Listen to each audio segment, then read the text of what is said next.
ak ñi di demander des rendez-vous pour des audiences avec le président, avec des prières à l'appui. Je ne nomme personne, mais vous avez entendu, on assiste.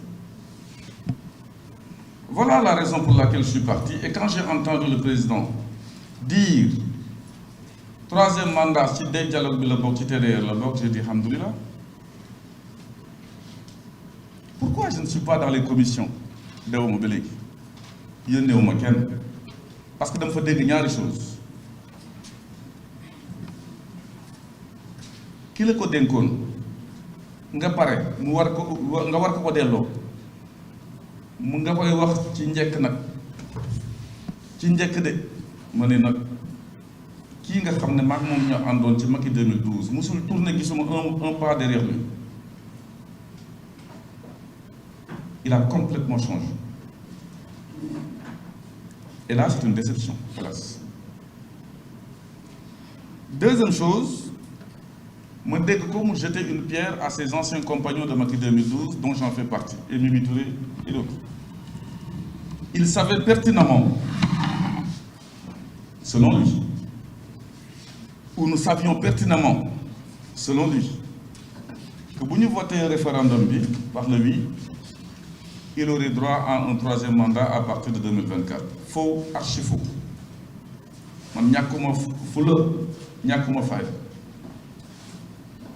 Avec tout le respect que je lui dois, si nous avait dit que pour voter oui, il aurait droit à un troisième mandat,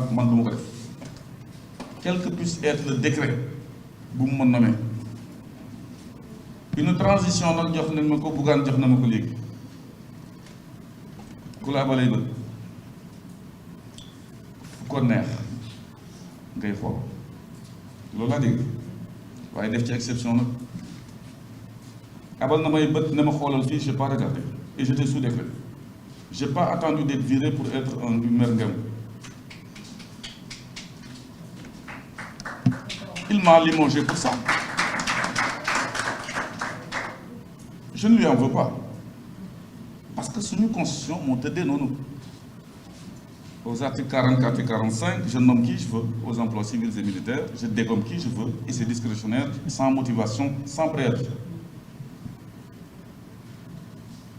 War nañu xoolaat lu bari ci lu fi di jëm des réformes sur le droit.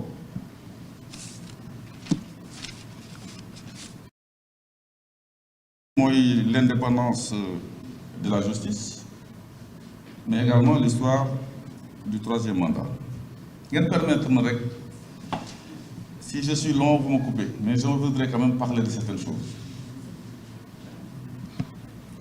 Sur le principe de l'indépendance de la justice, il faut faire que sur une constitution, la charte suprême qui est au-dessus du président de la République, il faut préparer les dans d'ailleurs beaucoup de démocraties, la séparation des pouvoirs, l'exécutif, le législatif et le judiciaire.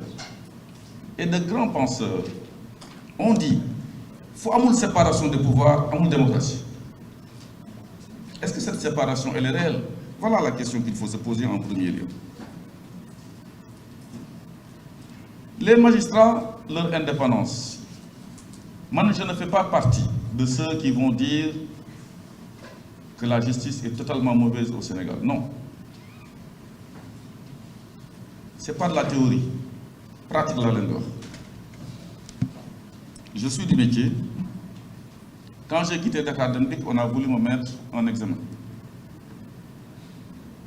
On a saisi le juge d'instruction. Un dossier. Je me suis battu. Je n'ai pas dit que je ne vais pas comparaître parce que je suis parti. J'ai mis ce dossier par terre.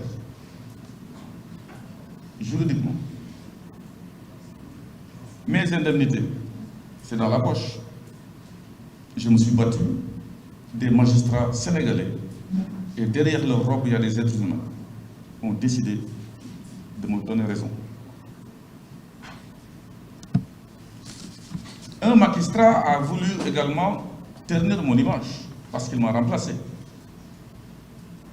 J'ai porté plainte pour diffamation. Dafa daw. Wuti robe boo xam ne wala je ne sais pas, excusez-moi l'expression. Je suis magistrat, quel monde me juge. Et pourtant, il est en indisponibilité, et pourtant, il fait ce qui lui est interdit de faire la politique. J'ai été certes débouté sur ce point, mais vous faites qu'on c'est un garçon, comme disent les Ivoiriens, l'humour en tant que DG et non en tant que magistrat, il fallait venir l'assumer.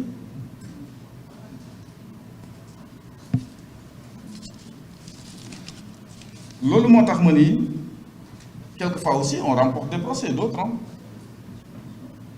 waruñu naan rek la justice elle est totalement mauvaise quand nous perdons, mais quand nous gagnons nous ne disons rien. Il y a une partie de la justice qui fait n'importe quoi, c'est vrai. Il y a juste à parfaire cette justice, parce que dans un pays où il y a une justice amu fa, c'est la loi tout simplement du talion et des vengeances. Si nous avons l'indépendance de la justice, nous avons le statut des magistrats. La loi sur le statut des magistrats à l'article 6 définit les magistrats de siège sont inamovibles. Ken mënu leen sanctionner, ken mënu leen promouvoir, ken mënu leen jox tàngal te neexu leen joxuñu seen avis. Le magistrat Ngor Diop du tribunal d'instance de Podor, juge du siège, a été muté parce qu'il a voulu mettre une autorité en prison. Sans son avis, sanction. Heureusement, la Cour suprême est revenue en 2022, 10 mars, pour lui donner raison et annuler la décision du ministre de la Justice. Ils m'ont étendu aussi pour dire que quelquefois, ça fait n'importe quoi, mais une certaine justice ici vient rétablir le compteur. Quand on va au parquet, on prend les articles 25 et 28 du Code de procédure pénale. Quand le ministre de la Justice, par écrit, donne des injonctions à un parquetier, ce dernier est tenu, obligé, contraint et forcé de faire suite.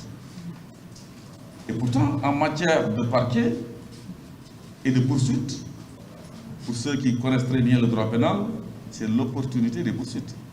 Le parquet peut voir, non, je ne puis pas, non, oui, mais je vous dis, aux articles 25 et 28, quand le ministre de la Justice, qui est le patron du parquet, et ce dernier même dépend de l'exécutif, c'est-à-dire du président de la République qui l'a nommé, dit que telle personne, par écrit,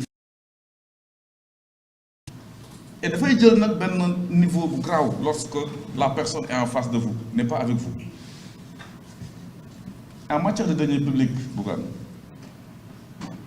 le juge d'instruction peut faire ce qu'il veut. Il faut saisir. Mais quand le parquet dit dépôt, ce sera dépôt. C'est automatique. Boutou de Bougane, il est bon pour le rôti. Boutou de Moussa Diop, il est bon pour le rôti.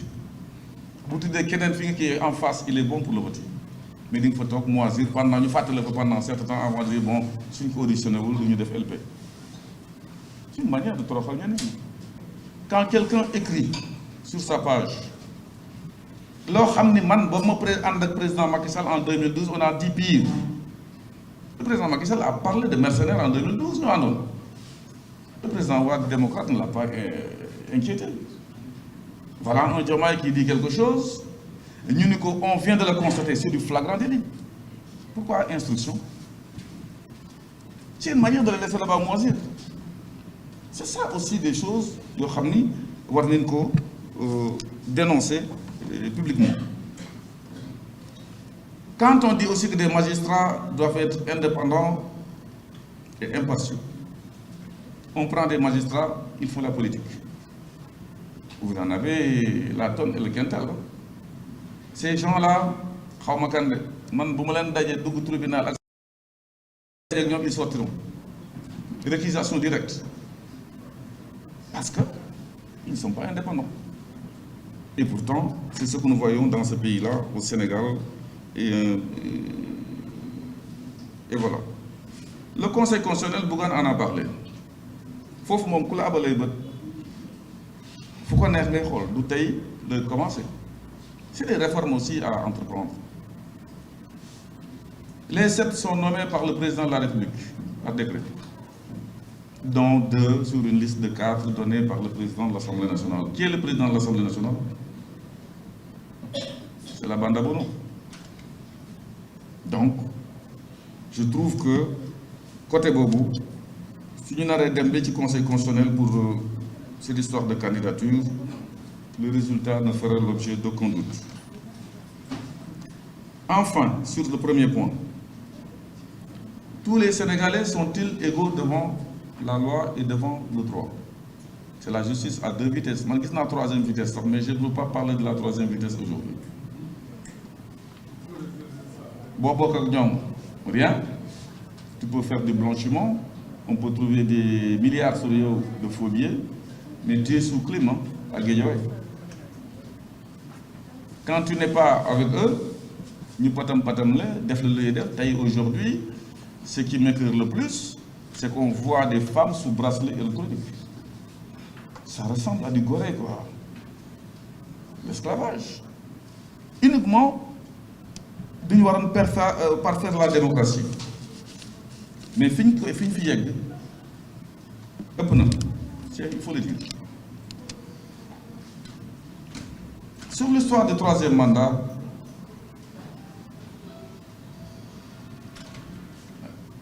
dama bokkoon ak moom club ñuy xeex 3e mandat ñu wax fi lu nekk fii wër Sénégal yépp ne julli tabaski ñaari rakka la bu njëkk bi juróom-ñaari kabar bu ci topp juróom asalaamaaleykum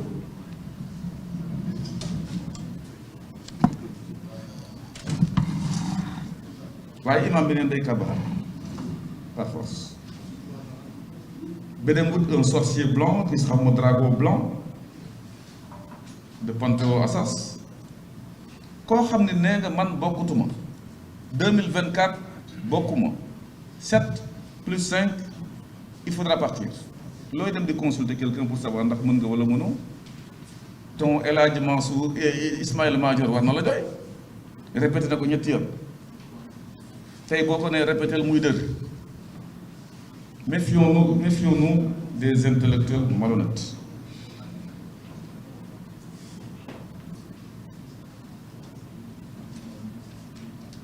Le président Abdoulaye Wade a été élu sur la base d'une constitution qui ne limitait pas les mandats de 63.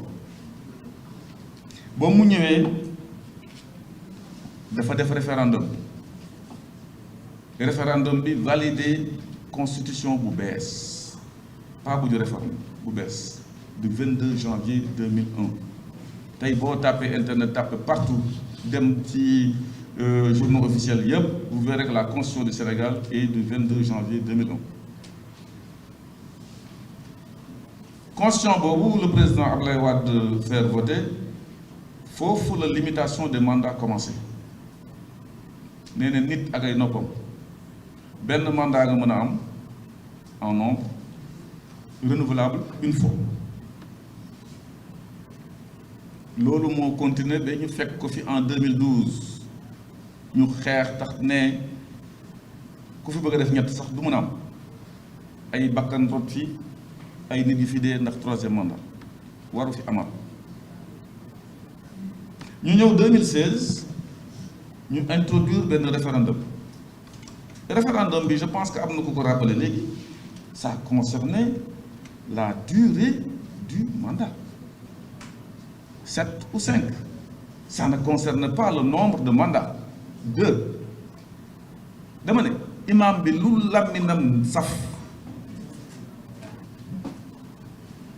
ci julli tabaski ñaar rakka la fay def bu njëkk bi nee na 7 la moo ëpp beneen bi 5 peut-être que ayatul kursi yi la ñu door ci premier bi bu gàtt bi peut-être que loolu la mu gaaw mais salaamaaleykum.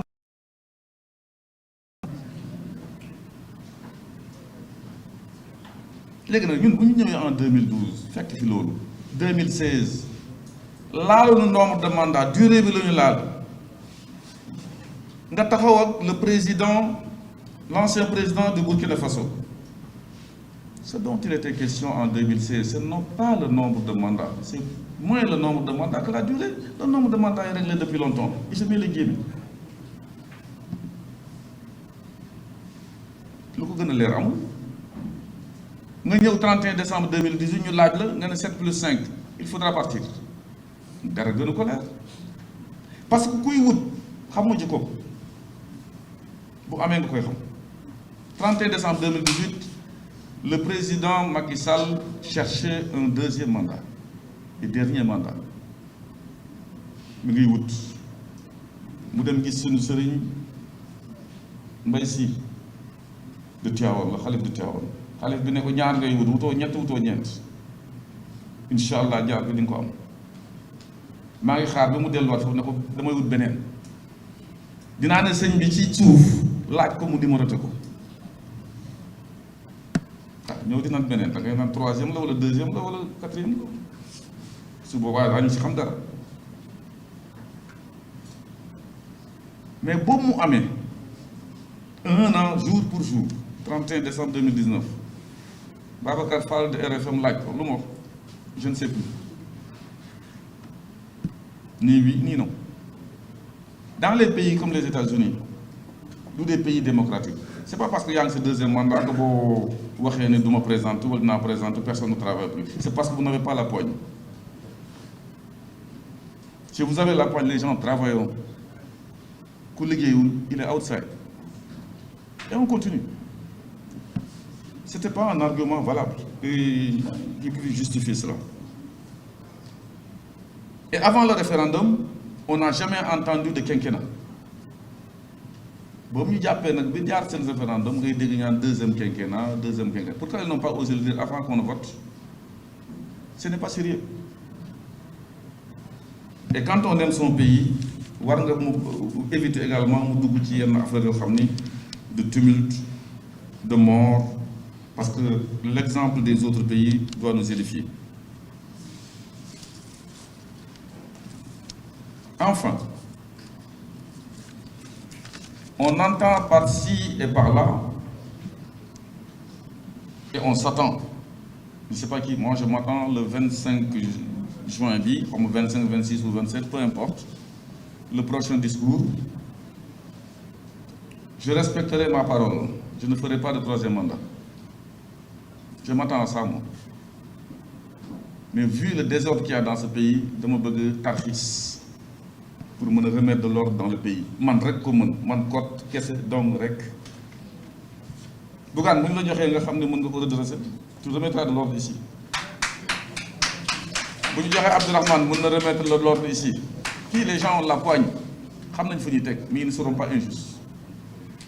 Nul n'est indispensable.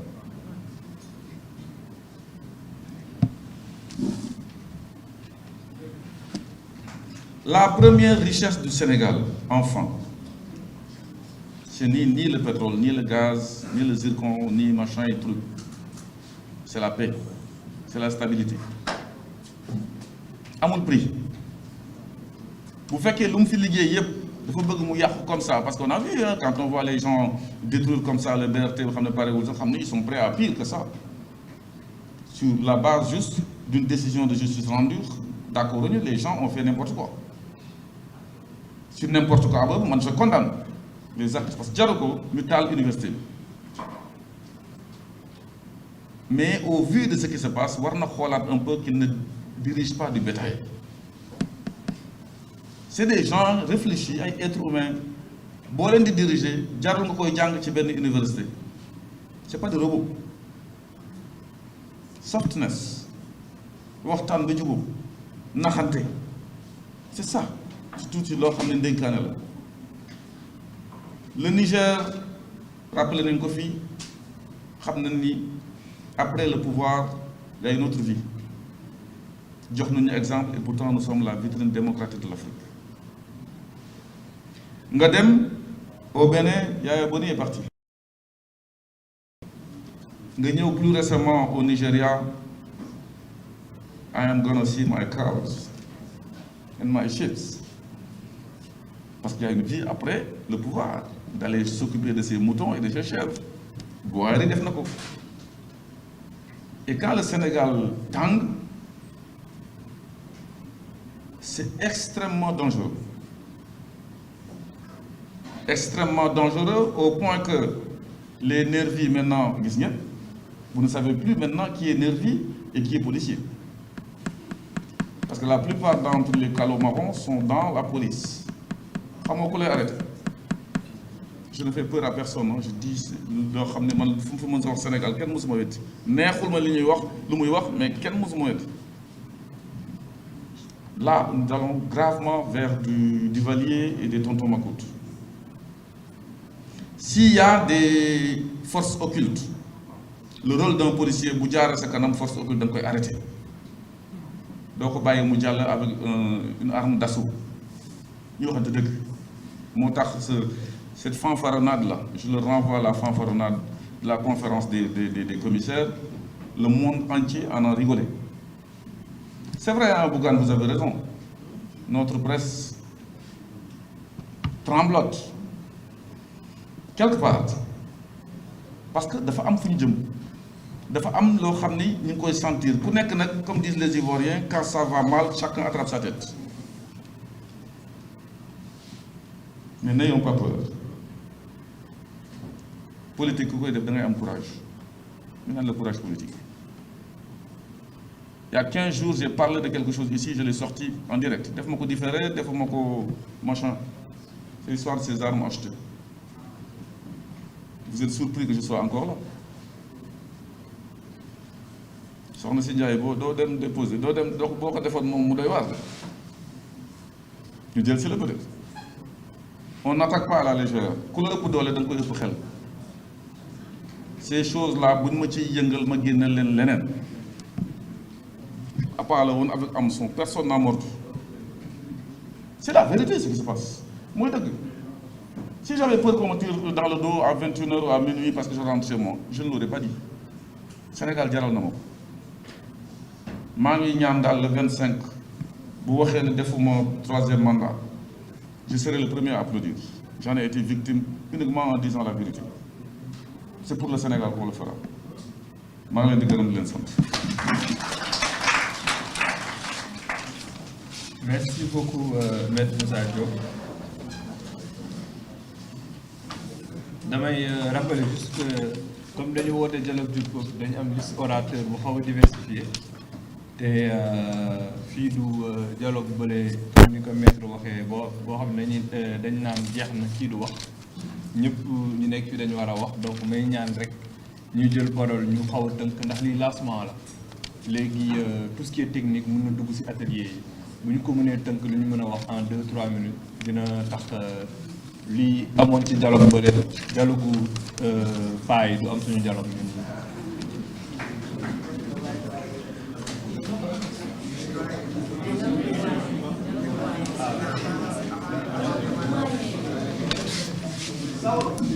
Donc le suivant c'est mon grand Serigne Ndiaye après Yolande.